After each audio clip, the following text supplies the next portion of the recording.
There's something about weddings that makes people weird. Maybe it's the open bar. Maybe it's the nostalgia, the pressure, the forced joy. Or maybe it's sharing a hotel room with your best friend and realizing halfway through the night that he's not acting like just your best friend anymore. I didn't plan for any of this. If I had, maybe I would have asked for my own damn room.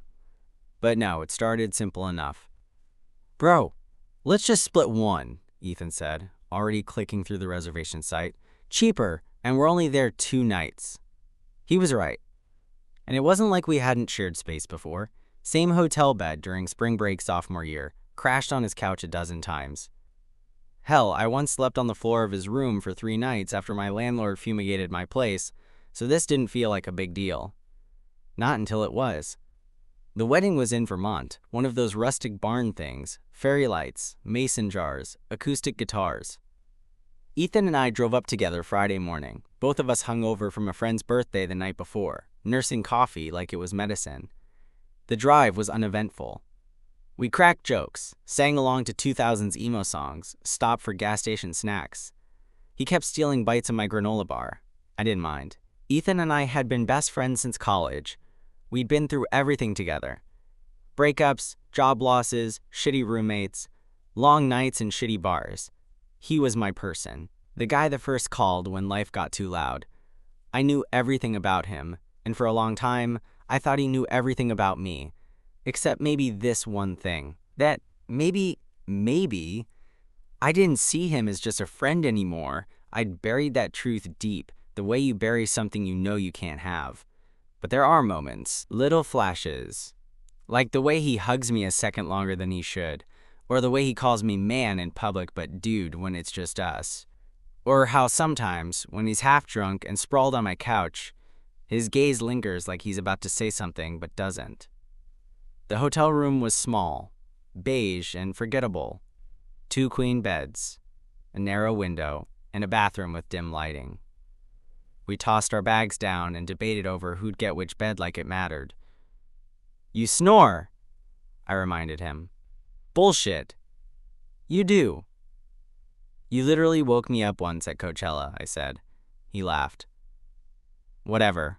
Pick one. That night, the rehearsal dinner was at some local farm-to-table place. We drank too much wine and tried to act like adults, while the bride's aunt cornered us and asked why we weren't married yet. Ethan shot me a look across the table and mouthed, "Save me!" I kicked him under the table instead.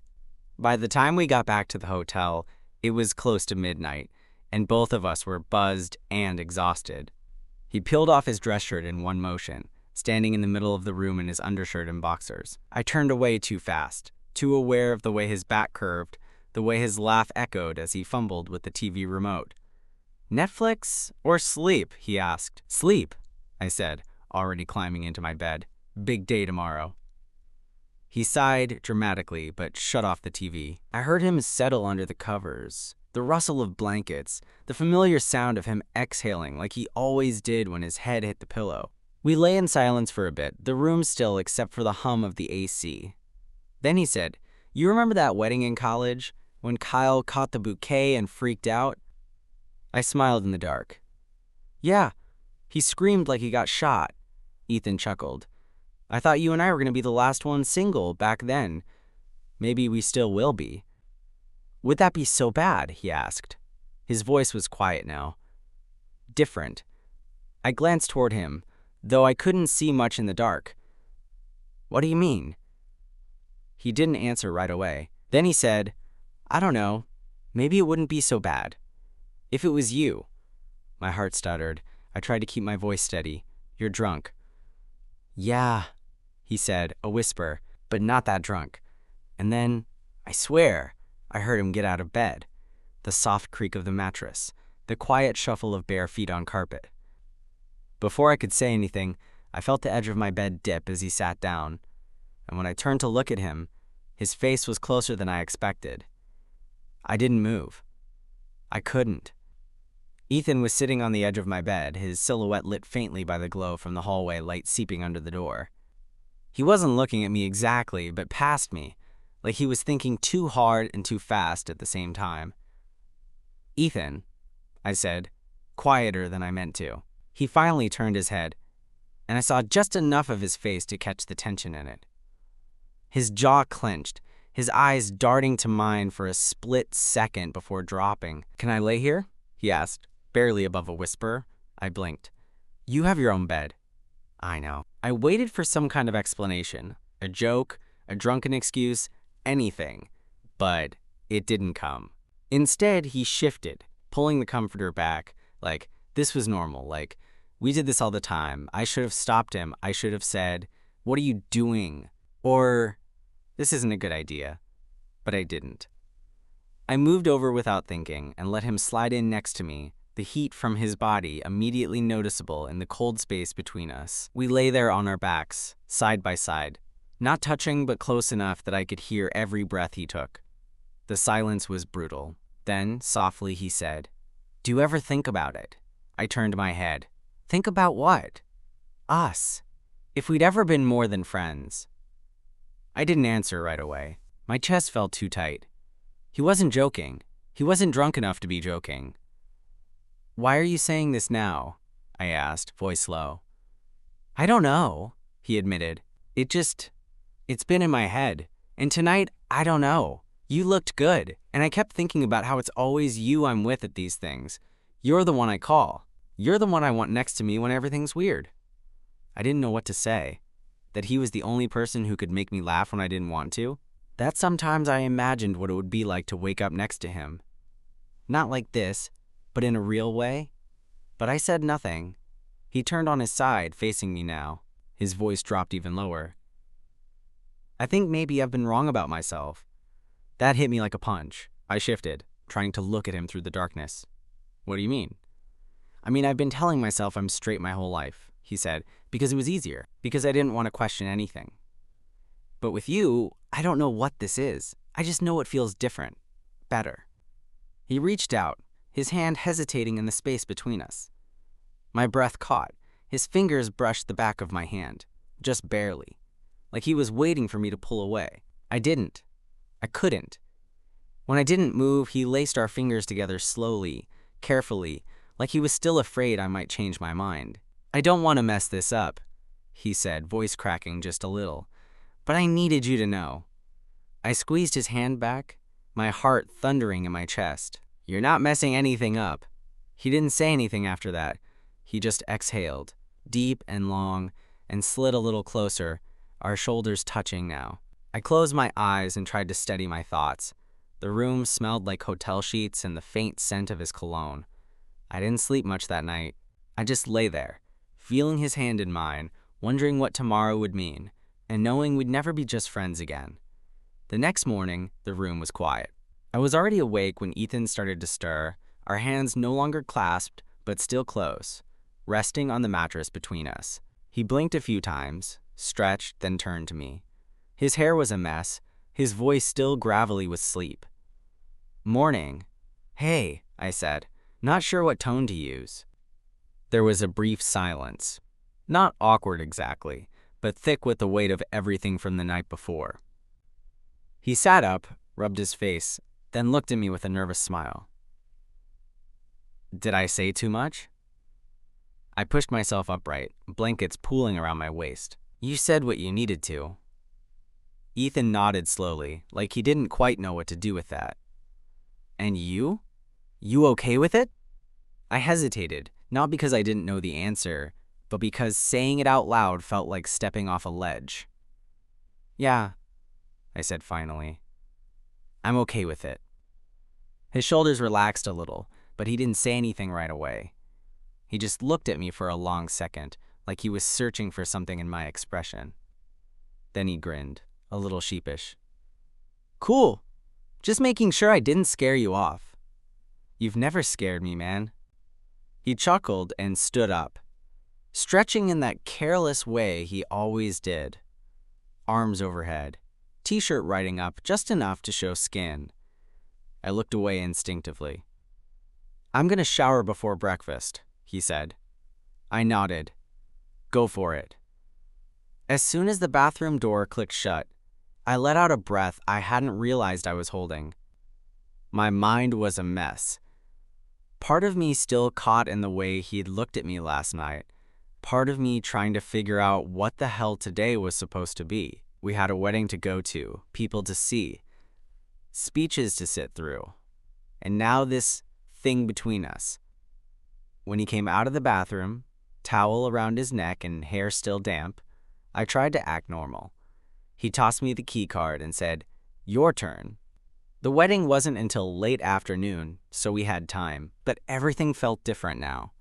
The casual closeness we used to have suddenly carried more weight.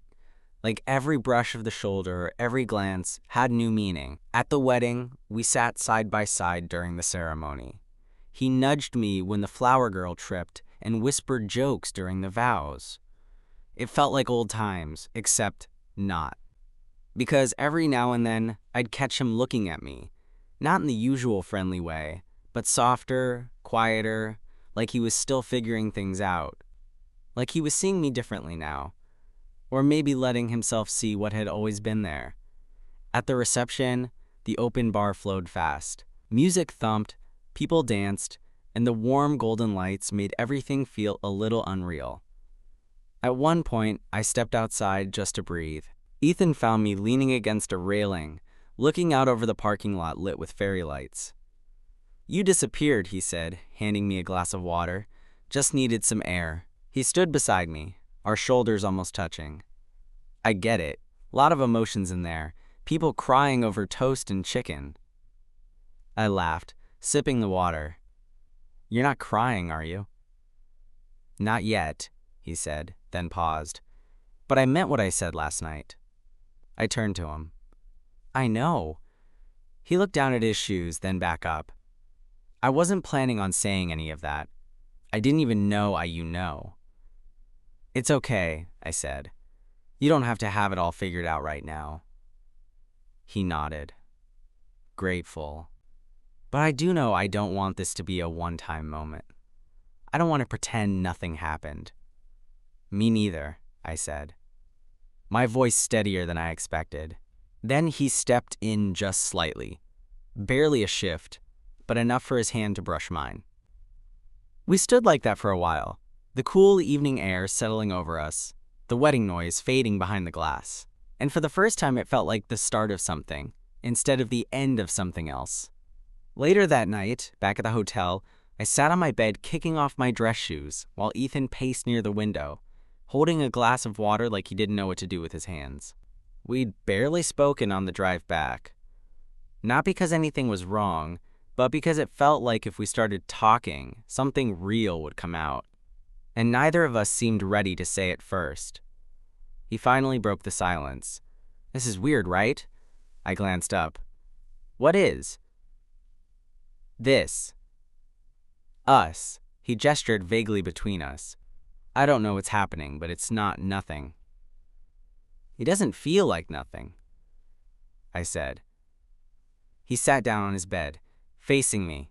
His tie was loose now, shirt wrinkled from dancing. There was a moment where he looked so unlike the Ethan I knew, unsure, kind of vulnerable, and it hit me how much he must have been holding back, maybe for a long time. "I keep thinking," he said slowly, "about how I've been your friend for years. And I never noticed. Or maybe I did, and I just didn't let myself see it." "See what?" He met my eyes. "How much I like being around you. How safe it feels. How different it is from everyone else." I didn't say anything. I didn't need to. The air between us was already saying too much. "I don't want to screw this up," he added. "I don't want to lose what we have just because I'm figuring things out way too late." "You're not screwing anything up," I said. "You sure?" "Because I don't know what the hell I'm doing." I gave a small smile. "Neither do I, but maybe we don't have to know everything tonight." He nodded, his eyes dropping to the floor. "Okay, yeah, that helps." Then he stood again and crossed over to my side of the room.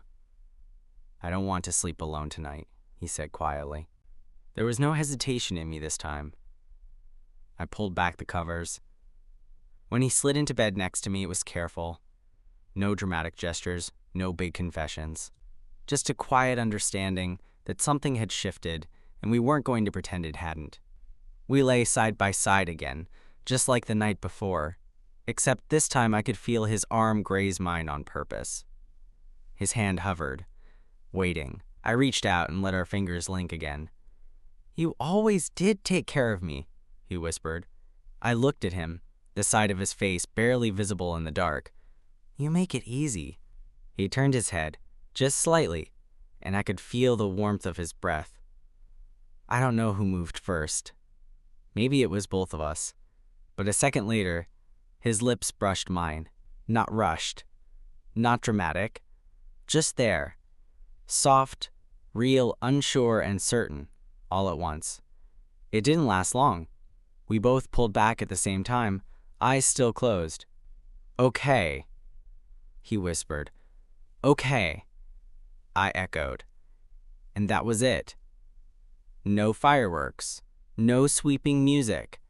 Just two people lying in a hotel bed, quietly rewriting the story they'd been living in for years. I didn't expect to sleep much that night, but I did. Somehow. Maybe it was because Ethan was there beside me, his breathing slow and steady, his hand still lightly resting against mine. It wasn't like the years of friendship disappeared or anything. It was more like something we'd both been avoiding had finally slipped into place. I woke up before him. He was on his side, facing me, his hair a total mess, mouth slightly open. He looked peaceful in that rare, unguarded way people only do when they're truly asleep. I studied him for a second, then immediately felt weird about it and looked away. But something about that moment stayed with me. The quietness, the simplicity of it. It wasn't the kiss or the hand-holding that really got me. It was the fact that he was still here, that he hadn't freaked out or backtracked, that whatever this was between us hadn't vanished overnight. Eventually, he stirred. "Hey," he said, groggy. "You staring at me?" "Shut up." He laughed and rubbed his eyes. "What time is it?" "Too early for breakfast? Too late to go back to sleep." He stretched, then turned onto his back, arms behind his head. I had a weird dream. "Yeah?" We were back in college, but instead of a dorm, we lived in a treehouse. Like a real-ass treehouse with a ladder and everything. Sounds dangerous. It was. You fell out like twice. I smiled, watching the ceiling. Still sounds like something I'd do. We were quiet again for a bit. Then he shifted closer, his tone suddenly different. Last night wasn't just the wine talking, by the way. I met his gaze. I didn't think it was. I've been thinking about it for a while, he admitted. You and me. Not just in the what-if kind of way. More like, why haven't we? I didn't know how to answer that without digging through years of hesitation and denial and fear. But instead, I said, because we didn't think we could. And now? I'm not sure, but I'm not afraid of finding out. He smiled at that, not his usual smirk, but something softer, something a little vulnerable. Good, he said. Because I don't think I want to go back to how things were. Neither did I. Later that morning, we went down for breakfast like we weren't walking through a different version of reality. The wedding crowd was scattered around the hotel lobby. Hungover bridesmaids sipping orange juice, groomsmen retelling stories from the dance floor, people laughing like nothing had changed. Ethan stuck close to me, closer than usual. When we stood in line for coffee, he bumped his shoulder against mine. Casual, playful, but it lingered longer than it used to. I feel like everyone knows, he whispered. They don't. You sure? I feel very obvious right now. You look like a guy who stayed up too late drinking. So normal. Exactly. We found a small table near the window and sat with our breakfast trays. He kept fidgeting with his spoon, tapping it against his cup like he was working something out in his head. Then he said it. So what happens when we go home? I didn't answer right away. That was the question, wasn't it? Because hotel rooms and wedding weekends were one thing. But real life, regular life, that was where things got complicated. That's where people got scared. But I looked at him, really looked, and saw someone who wasn't running from this. I guess we find out, I said. He nodded slowly. Together? Yeah, Together. His hand found mine under the table. It was a small gesture. No one saw it. No one needed to. For the first time, we weren't pretending. We left Vermont around noon. Ethan offered to drive the first stretch, and I didn't argue. He played his usual chaotic playlist. Early 2000s hits, some random pop-punk deep cuts, a bit of Frank Ocean that hit a little too hard after everything that had happened. We didn't talk about the night again right away. We didn't need to.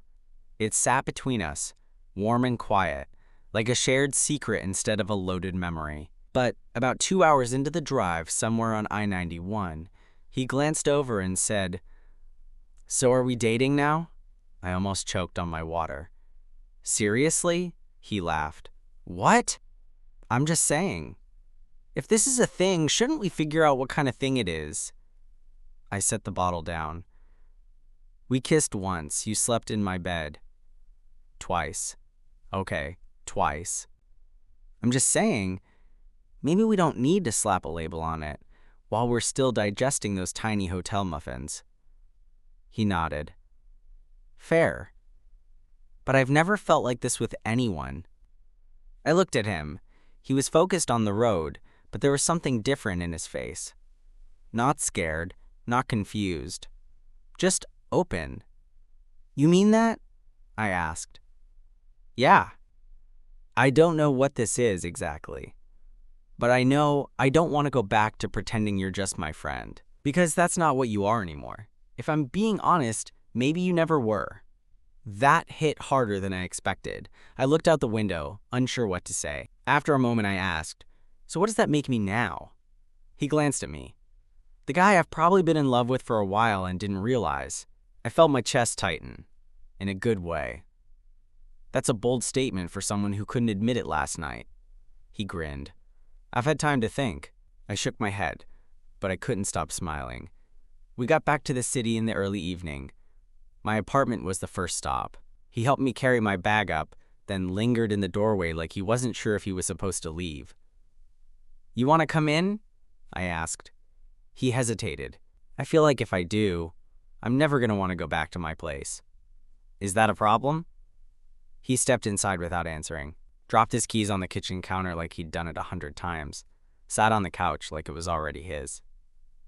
"Okay," he said after a long pause. "So I guess this is where we figure out how to be something else." "Yeah," I said, sitting beside him. "We just take it slow." Ethan nodded. "I can do slow." He was quiet for a minute, then leaned his head against my shoulder. "You know," he said, "I was always so sure I was straight. And now? Now I'm sure I'm not," he said simply. "And I'm sure about you." That silence that followed wasn't awkward. It was solid. Like something real had finally settled into place. We didn't need fireworks. We didn't need some grand gesture. We just needed this. The weirdest part wasn't the kiss, or him crawling into my bed, or holding hands in a dark hotel room like we were 17 and sneaking around. The weirdest part was how not weird it all felt after. A week passed. Then 2. Ethan didn't vanish into confusion or pull away like I half expected.